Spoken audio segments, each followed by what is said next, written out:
Hi, I'm Dr. George Yancey. Let's share some paradigms.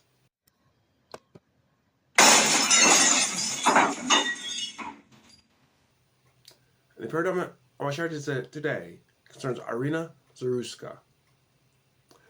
As you probably know by now, she was the poor lady who was murdered in Charlotte. And it has caused quite a stir. And I think it's something we need to address, ideally with nuance and insight. And as a Christian body, I fear we're heading on dangerous times if we don't address this. Her murder has really touched a chord for a variety of reasons, and it brings up legitimate issues. I think legitimate issues of coverage.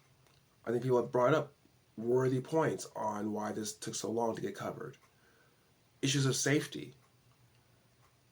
Issues of why we're not doing anything when something horrible like this happens. I don't dismiss any of these issues, and we have to realistically look at them and see if we can deal with them.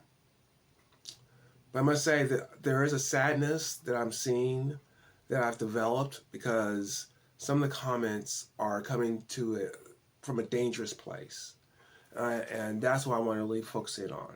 There's a certain political exploitation that's happening here that's very sad, and unfortunately I see some Christian voices involved in it, and I hope that we can be more careful in thinking about this, addressing those issues, but doing so in a healthy way instead of a way that could tear apart our country. What I've heard, what I've read in social media and heard people talk about was that Zarutska is our George Floyd. And it's an attempt to sort of make her a symbol of a certain type of white grievance. Now, the reason why this has happened was because George Floyd happened, and there was all of the unrest that occurred. And as that occurred, I think there are certain whites who watched it occurred and were upset but couldn't do anything because if you remember 2020, if you're an anti-racist, then you face backlash. So I'm here to say that, and I've been a critic of anti-racism, a lot that was done under anti-racism was unhelpful, counterproductive, and helped to tear the country apart. And I'm hearing people who want to replicate that only now for whites. And it will be counterproductive. And it will help tear the country apart. So I think we need to think about how we're going to handle this situation. I don't think the way to handle it is to accuse people who are bringing up issues of racism. Some will be.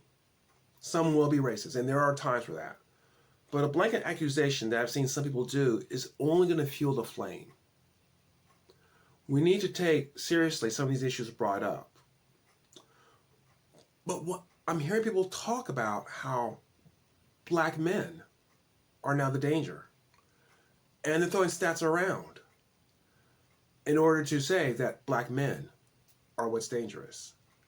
Do you know that I'm more likely to be killed by a black man than a white woman is?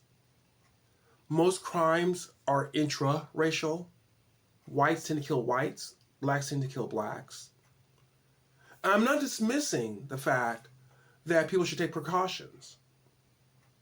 But we have a very ugly history in our country of accusing black men of crimes and then lynchings or throwing them in jail or disproportionate punishments. We have a very ugly history of this. And some of these accusations harken back to that history. Is that where we want to go? I ask people who want to go this route, is that where you want to go? Do you want to go back to that history where blacks were lynched on the accusation? Now, once again, I'm not saying that this man, and I'm not going to say his name because I don't want to give him any coverage, who killed Iryna, I'm not saying he's innocent or anything like that. I'm for putting him in jail and throwing away the key. I personally do not support capital punishment for anyone, so I won't go that far because of my own beliefs about that. But if he's put to death, will I shed any tears? I probably won't. He is guilty. But you start down this route, and you may start punishing innocent African American men. And what good does that do? Is that truly justice? So we can look at these issues, but there's a route people are starting to go down that's very dangerous. I'm not old enough to experience the fear of lynching, but I am old enough to experience a fear of African American men, to experience car doors locking as cars drove by me, to experience women going across the street just so they don't have to walk past me. There are fears of black men that is dangerous, that we need to be mindful of as we adjudicate these issues. So what I'll say to those who are engaging in this sort of white political identity politics thing is be very careful about what you're pushing. That you may push this in directions that you don't intend for it to go, but it's going to go there nonetheless. While I support, and you can convince me on some of these other issues, while I support your right to push some of these issues that need to be pushed out there, be careful on how you do it. Those of us who are not part of this white identity politics, I would say let's listen. You know, I've been talking about collaborative conversation, and I feel one of the mistakes that was made with anti-racism was an unwillingness to listen to other people. And by the way, I will say to those who are engaging in white identity politics, you need to listen too, because you're going to go to the same route of the anti-racists where people are going to get sick and tired of you, and there's going to be blowback to you unless you go down this route of actually listening. But those of us who are not part of that white identity politics, let's listen. Let's try to find solutions. You know, I don't want this to be racialized. I see the racialization coming. I'm trying to cut it off. I don't want it to be racialized. I see this as an issue of our failure to institutionalize dangerous mentally ill people. Dangerous mentally ill people. Not all mentally ill people, but those who have a track record of being dangerous. The murderer had been arrested 14 times, I'm told. Mental illness plus constant involvement of the legal system in violent ways. If you've not already committed a crime that's worthy of capital life sentence, of course you can't put them in jail for the rest of their lives. But they can't be free in the streets. We need to have a strong level of institutionalization in mental healthcare facilities for such individuals. We had it at one time, and we've let it go. I would love for this to be a bipartisan issue. I would love for this not to be that Trump wants it, so the Democrats have to fight it, or the Democrats want it, so the Republicans have to fight it. Can we not agree that we need a place for those who are mentally ill, have shown some proclivity for violence, but have not committed a crime that's worthy of a life sentence? To me, that's what mental institutions should be for. That's where I would want the conversation to go.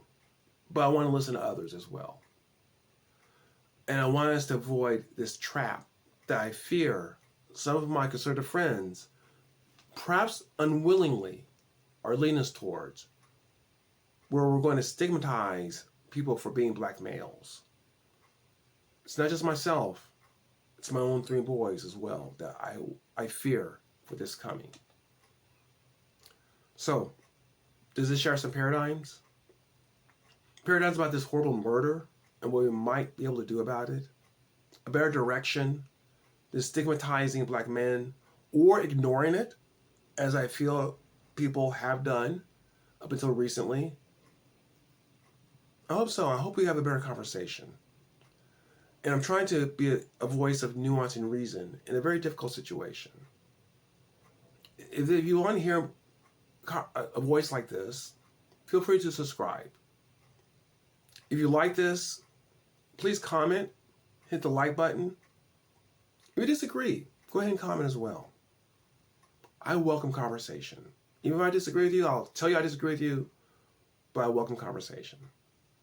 Well, thanks, and I'm sorry that we have to deal with this horrible situation, but please come back. We can shatter some more paradigms.